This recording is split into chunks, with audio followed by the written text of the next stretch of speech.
Sorry.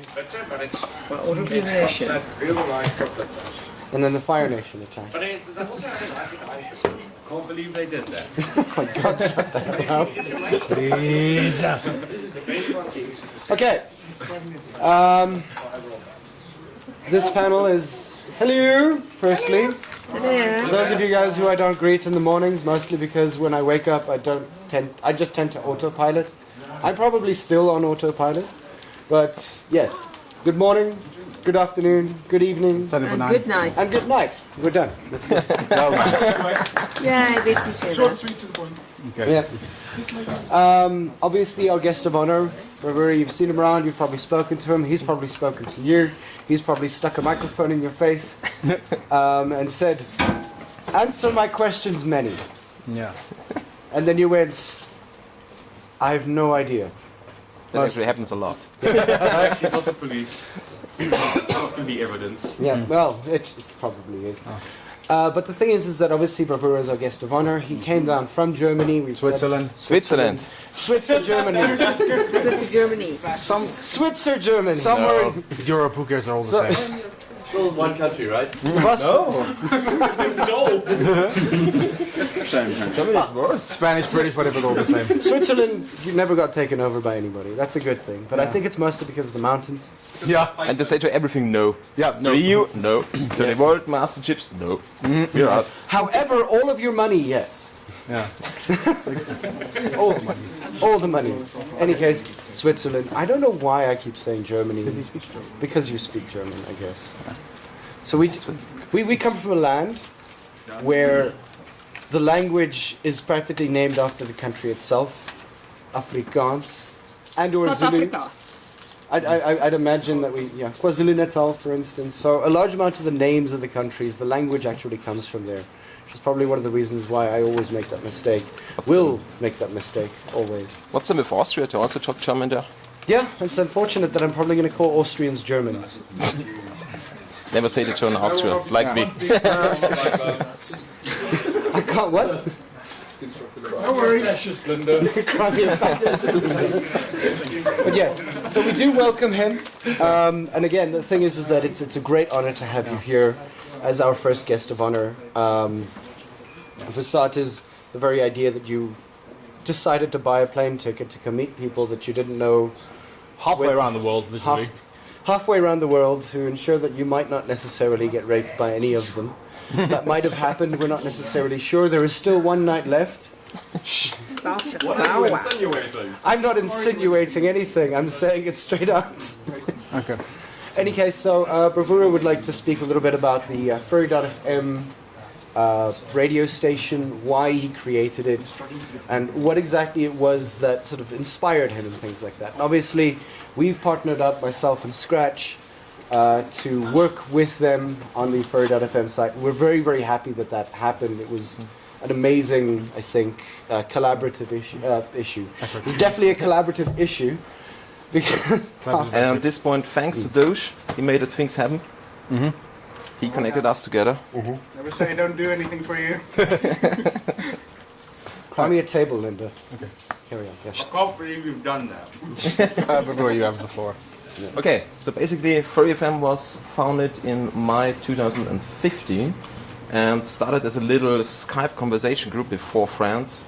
And we had a stupid talk about the fandom and the people in there, and it was so funny that we invited some people to the Skype talk and they said, oh my god, you have to broadcast that?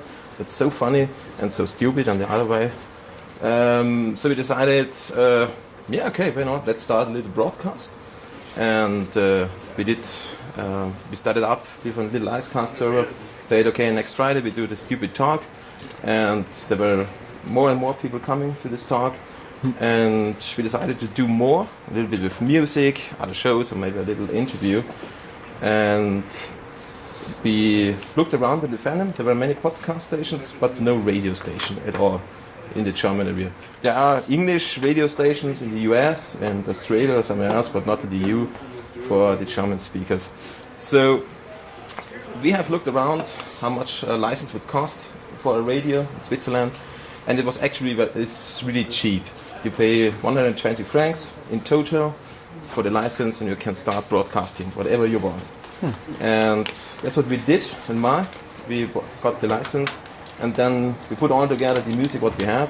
Some big albums. We have now 22,000 songs in total. Nice. My whole cellar is full of music CDs now. And we started with a playlist with the music in the background. Played the same songs all the week, and got a little bit boring.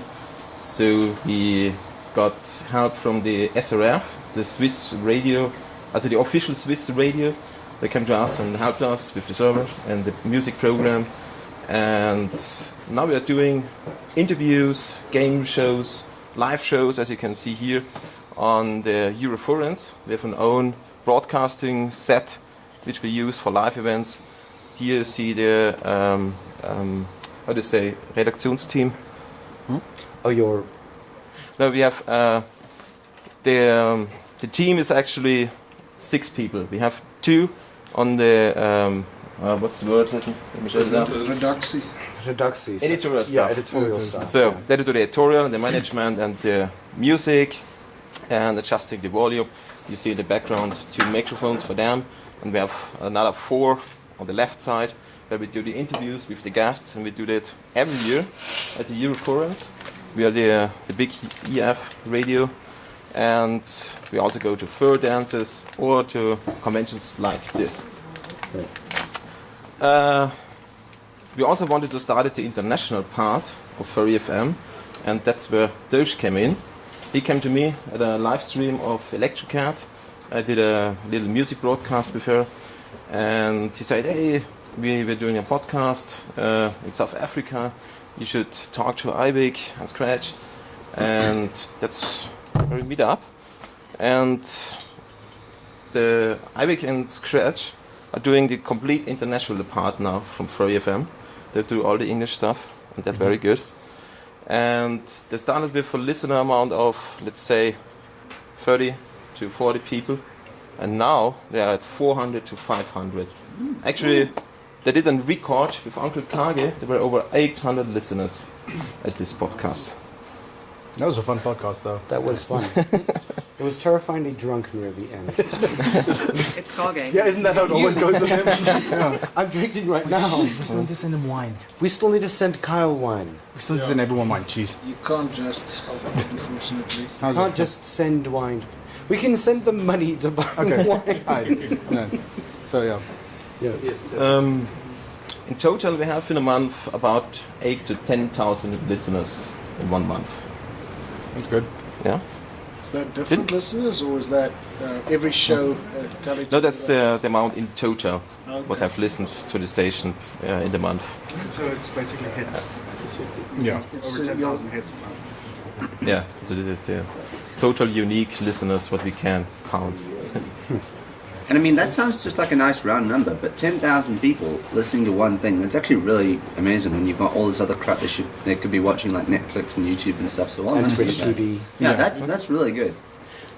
That's actually the thing when they're listening to one of our shows, they're actually playing something else or watching a movie or stuff like that.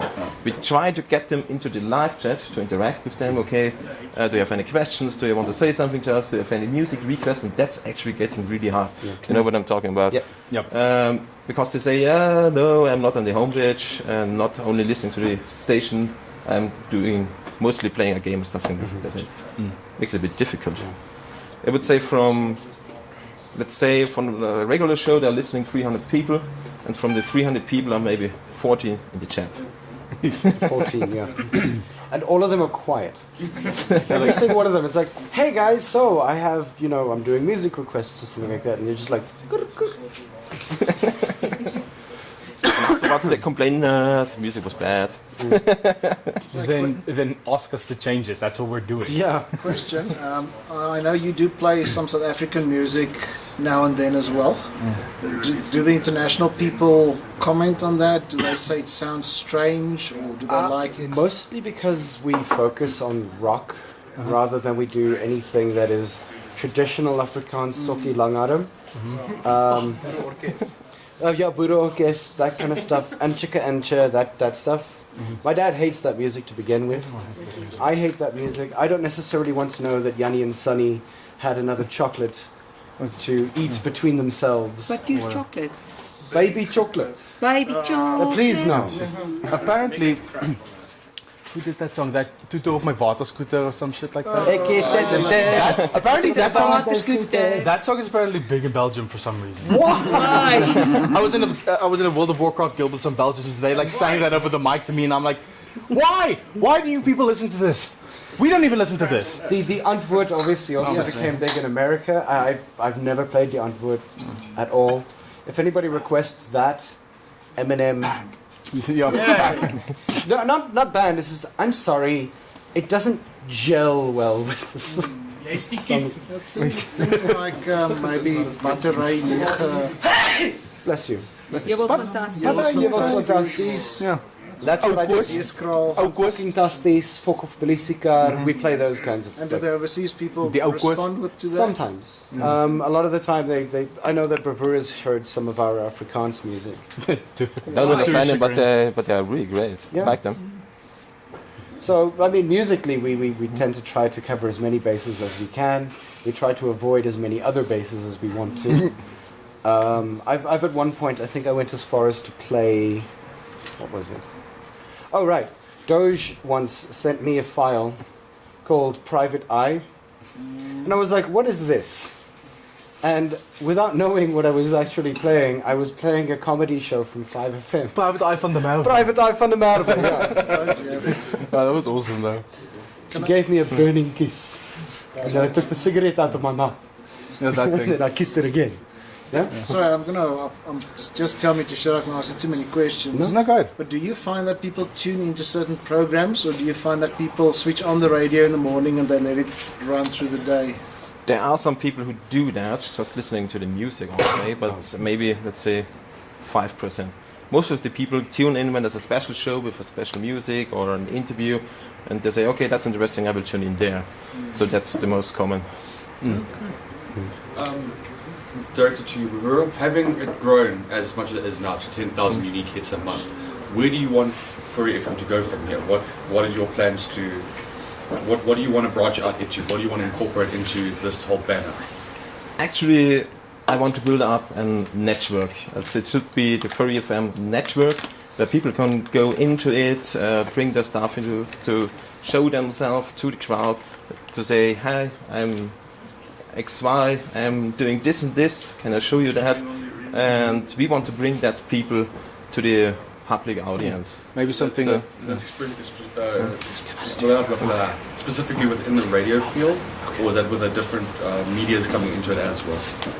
Yeah, both. As I mean, it could be some gamers, musicians. We actually started the Musicians Showcase program, where musicians can go to us and say, okay, I've got a new album, I'm new to that also, can you make broadcast that? And we do that for free. We say, okay, yes, give us our songs, and we play that, we show that to the crowd. And if you're up to, you also can have a talk on the radio, where you can talk about the music. And we have about 20 artists now who are part of the Musician Showcase program. That's awesome. And sort of unofficially, that also flows over from when we get musicians as guests on the podcast. Like we've had Matthew Ebel on, we've had Pepper Coyote on. Pepper, yeah. Like a lot of these people we then feature on the subsequent music broadcast after that, or Ivic does. And that's where they get some airtime. And we plug like the hell out of all their albums and upcoming works and stuff. Interesting thing, those of you guys who might know who Uldar Dragon is. Oh yeah. Yeah? Uldar Dragon is one of our South African furry musicians. Those of you guys who haven't heard his music, It's in the tune in. It's in the electro scene, right? No, it's electro, it's folk. It's folk, folk, music, sorry. mostly folk I don't think rock. it was electro. Fuck Okay. me. That's been immortalized on radio. Sit down, Linda. Question. Or either question. No, not really. Folk me. Yeah. Wait, are we on? Yes. Are we on the radio now? No. No, we're No, just no, recording. just record. You But will this be is gonna- eventually. Oh. We'll edit that out. Yeah. But yeah. There's no such thing as editing with the. Not with us, no. No. But yeah, so like with Uldar Dragon, for instance, like it's things like that we love to be able to do. Is that if you have a song or something that you've created, we love showcasing that because you're furries, and we love doing things like that. It's one of the reasons why, say, from our side, and it's one of the reasons why we gel so well with Bravura, is because we have a very, very similar ideas to what we want to achieve, and it's to ensure that people know about the people who are doing things like writing books, who are creating music, who are arting, and all of those kinds of things. That's important. That's what I believe we stand for, and it's one of the reasons why we do. Go ahead. Yes. Sorry. Get up. Get up. That was beautiful, but scary at the same time. Go ahead. I didn't know that you could mute a burp like that. I've got another question. I'm actually not into the furry music scene at all. Does furry music actually involve furry themes, or is it just Sometimes. furries that make music? We've had this question. Sorry, go ahead. Before. You first. You first. Guess the one. first. Actually, there are songs which are about furry and the furry fandom, but in normal, they're just normal songs just made by furries. Yeah. Yeah. Yeah. On that note, like you guys mentioned, you play like rock and like different themes. Aside from music that's made specifically by furries, do you guys ever play music that's made by people who aren't furries that are technically furry themed? Yes. Like for instance, animals like Maroon 5, Animals by Maroon 5, that kind of thing. That a lot of furries seem to appreciate the nature of the song because of what it's about, or is that a bit too sort of stereotypical? No, actually, as I say, we have 22,000 songs, Okay. and let's say 90% of that is just international music, from rock, AC/DC, Beatles, Maroon 5, and stuff like that. So Okay, so you don't like cherry pick certain songs that have animal themes to them. no, I do. play nearly. He does. He does. For instance, sorry, go Wulfe and Raven by, now I've forgotten it, Sonata Arctica, for instance. I play that quite a lot. Yeah. Wulfe by Iced Earth. As you can already tell, it's very Wulfe themed already. Wulfe. Gee, I wonder why. But in that same sense, I also, mostly because it generally gets requested by Badge, play Caravan Palace, Lone Digger. Lone Digger. I think that is the furry theme song. Yeah, it kind of is. Yeah. 2016, 2017. Yeah. Definitely is. But yeah, like the whole idea of furry music is a little bit of a sort of a incredibly blurred line. In that, is it music that involves like lyrics regarding the furry fandom or animals or whatever, or is it stuff made by furries?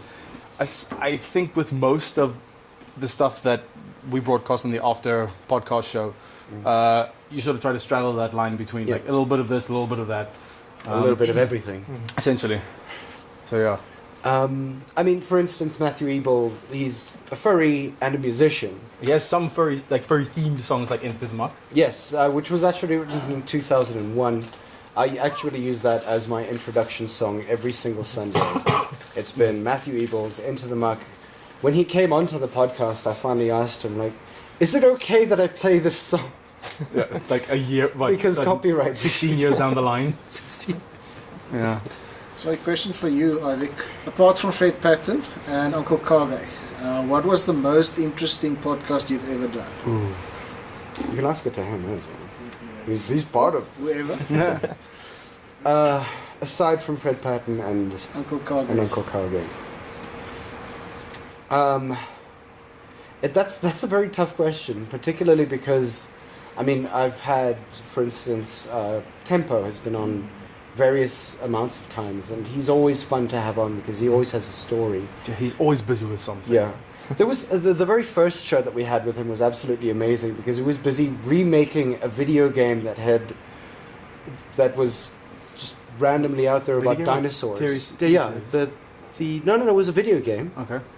Dinotopia was Dinotopia, yeah. the name, yeah. That was an amazing podcast. Yeah. So maybe I'd point to different kinds of podcasts that were more interesting. But when it comes to like, I mean, and Witchy Bunny, who's yeah, that was a great podcast for us because for starters, it was the first time that we kind of had like a double whammy of a person who was both black within the fandom as well as female in the fandom, who would then be speaking from her experiences in Anthrocon because she's part of con staff. And Witchy Bunny, I've actually spoken to her recently. We're probably going to have her on again soon. But so it's very difficult to say, you know what, this was an interesting podcast. Yeah. This is the most interesting podcast. Yeah. But I personally, the very first time Carl Gold came on, I practically had a heart attack. The one and only time I've ever come on so far. No, he's been on twice. Is he? Yes, I think so. Carl Gold has been on twice. Huh. We still owe him wine. We We do owe owe him Uncle wine. Kage wine. The other, okay, I'm not going to ask too many No. questions. The other thing is, I see you've done a lot of work with the Brazilian furs. Yes.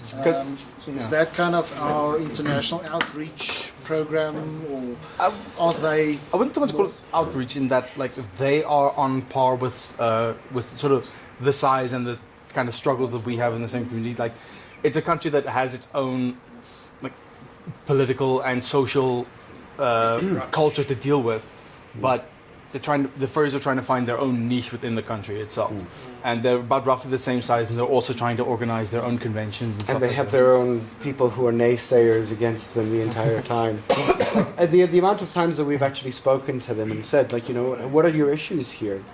And the amount of times that they've said, like, you know, this and this and this and this, and I'm kind of sitting there going, like, I know all of these problems. Very familiar.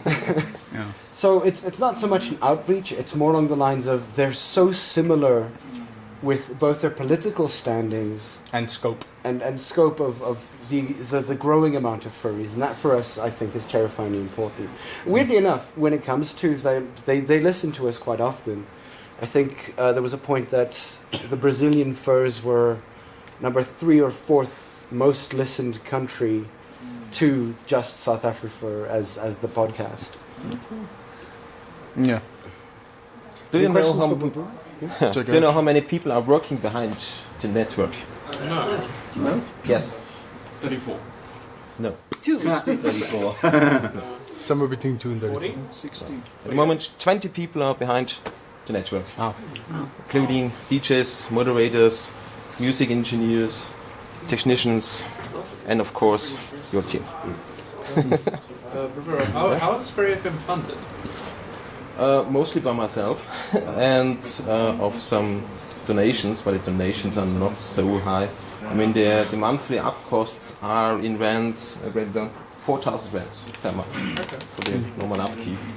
And maybe we get, let's say, 1,000 on fundings. But we will try to get it on a black level, that the income is... Is there a Patreon that people listening to this can go to? Yes. Yes. We have on Patreon, and we promote that on some shows also. So we say, if you want to support us, go to Patreon. Or we have these donation commissions with our artists, where you can get a normal commission, but the price goes to the Furry FM for the upkeep. Nice. Yeah. Really helped. Yeah. Yeah. We don't want to run you into the ground with keeping the thing up yourself. So Yeah.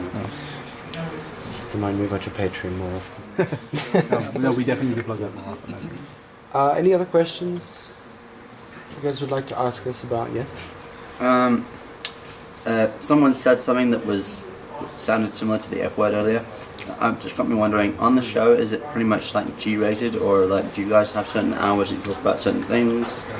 Or, Every show is safe for work. okay, Every show. Okay, cool. So we say it, there are maybe children's listening to the radio and this design, but every show has to be safe for work. And there's no like midnight line where you guys like change subjects or The There after dark or is something. actually at 10 p.m. where maybe some words will come to the show, but maybe not so good for the children's, but we keep that low. Oh, right. But we always warn for that when it Yeah, comes of to course. 10, that they should turn off the radio. I mean, I think even normal radio shows do that. Like our local like 5FM and stuff. I think they do that as well. Yeah, actually we have to do that on the legal side, because the Swiss Radio Foundation says until 10, no adult stuff. Oh, okay. Okay, cool. That's interesting. I've had this conversation.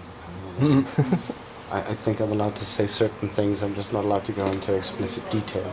Yeah. It's more like good luck stopping him. It's like trying to get me to not drink. It's just never going to happen. Don't drink. No, don't drink. Starting today. So I'm already out, yes. it's not just broadcast on the internet, it's actually broadcast over FM in Switzerland as well. Was No, it? it's just internet broadcast. Okay. Because we say that the young people are not going to turn on a normal radio. They're sitting on a computer or on the mobile phone and they switch on an internet stream. Yeah. So it's not worth it to send it on an FM basis. And that's much more cost. Yeah. Bravura, interesting things. Yeah. One of the things that I've actually been able to manage to have done Yes. is I've been watching a Twitch streamer for I don't know how long, and I randomly chatted to him one day and I said, well, I run or help run this radio show, and eventually he actually, as his background music, had Furry.fm open on his screen, listening to the music that we were putting on. And sweet. Yeah. Oh, very sweet. Some random dude in the middle of America just going like, I'm playing League of Legends, and I'm just and here's Ivic in the background going, you're listening to Furry.fm. Another question: are they? I'm guessing that there are US-based furry radio stations, but do you think you compare to them fairly well? Do you think? On that station, what I have seen, not really. The program and the setup is completely different. Let's say, let's example, Furry City. It's a completely adult radio. We're doing maybe one show a week, and it's pretty naughty what they do. So, not the same what we do. And with all this network thing, they don't do that. So would you say you are the furry radio station? At the moment, I would say yes.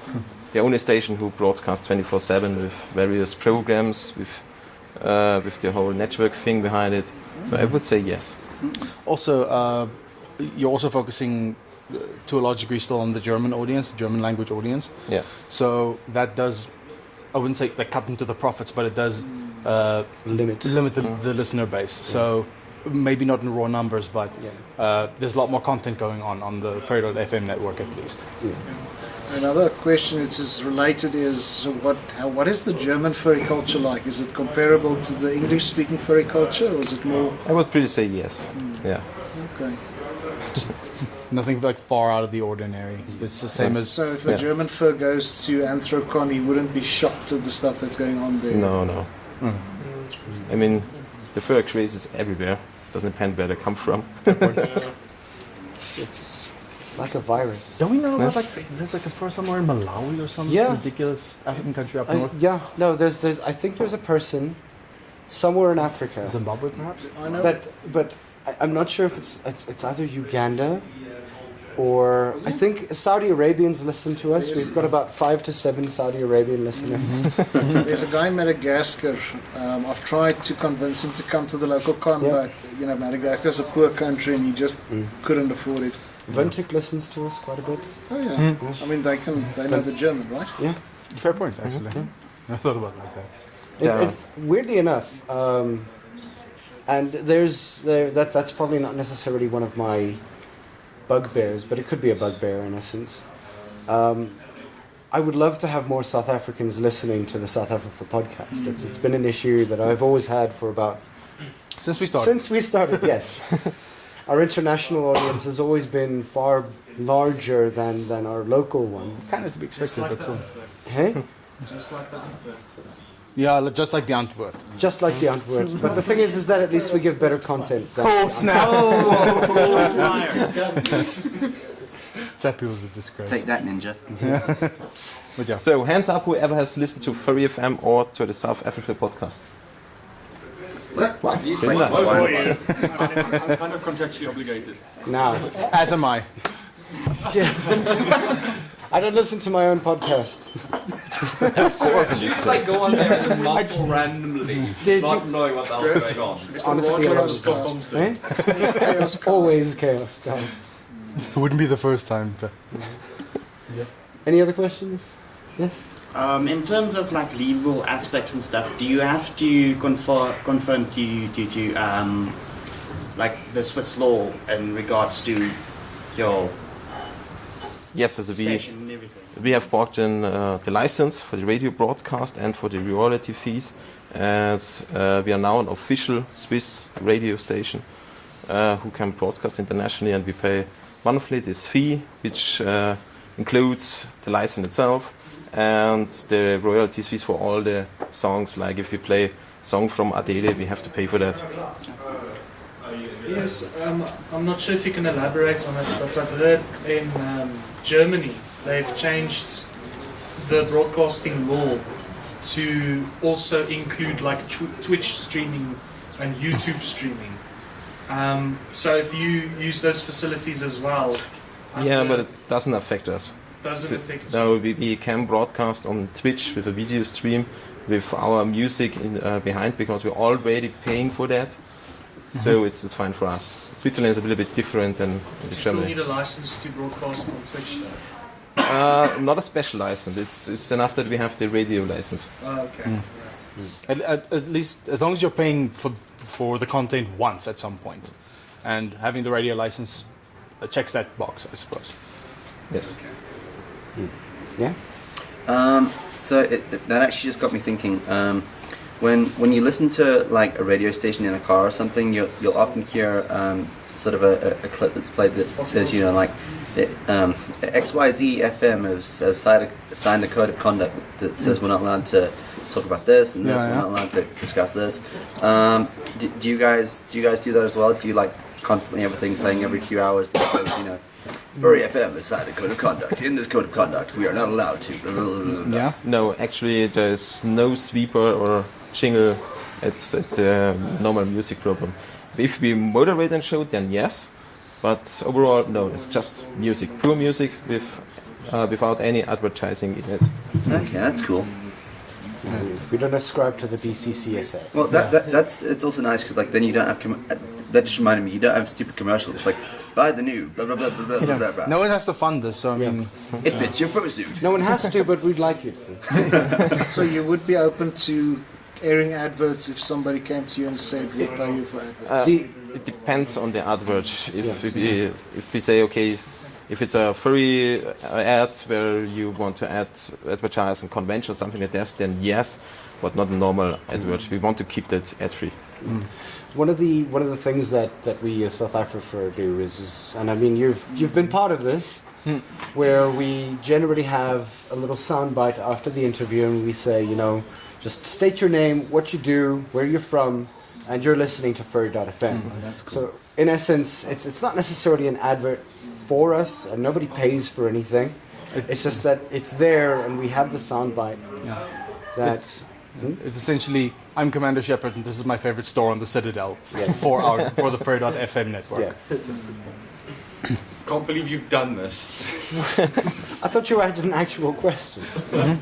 It's saying that it's also cool if you get like furry celebrities into your podcast, and then it's a bit like if you were watching like one of these. I don't really want to say the name because I don't want us to have to bleep it out, but the one letter of the alphabet that constantly has celebrities on, you know, it's like, I'm such and such and you're watching this, you know, it's like, when you actually get people that everyone knows, like, yes, then, you know, and they hear that, like, okay, well, this person's been on there, like, you know, they actually get decent people in, I should listen to this. Even if you're just tuning in for the first time, you know, that gives you that sense that you know what you're getting. True, but we don't want to massively push the radio with some people who are really famous. Okay. I mean, we have people in the interviews who are famous, like Uncle Kage, but the most people are not famous, and we want to show them to the crowd because nobody knows them. Yeah. Oh, I see. Yes. That's our bigger sort of target market. Yeah, every now and again it's kind of like, you know, fishing. In essence, we go like, you wanted this famous person. Here they are, silver platter, and nobody asks questions. Yeah. Ivic's more of an underdog kind of guy. Yeah, I love underdogs. We do try to promote like the local talent or people who have something worth talking about, kind of thing, or worth sharing to the general populace. Yeah. Anybody else? Cool.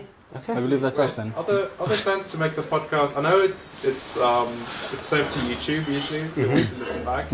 Are there plans to make it available as like on a podcasting, like a proper podcasting? Actually, we already set it up, and we trying to finish that.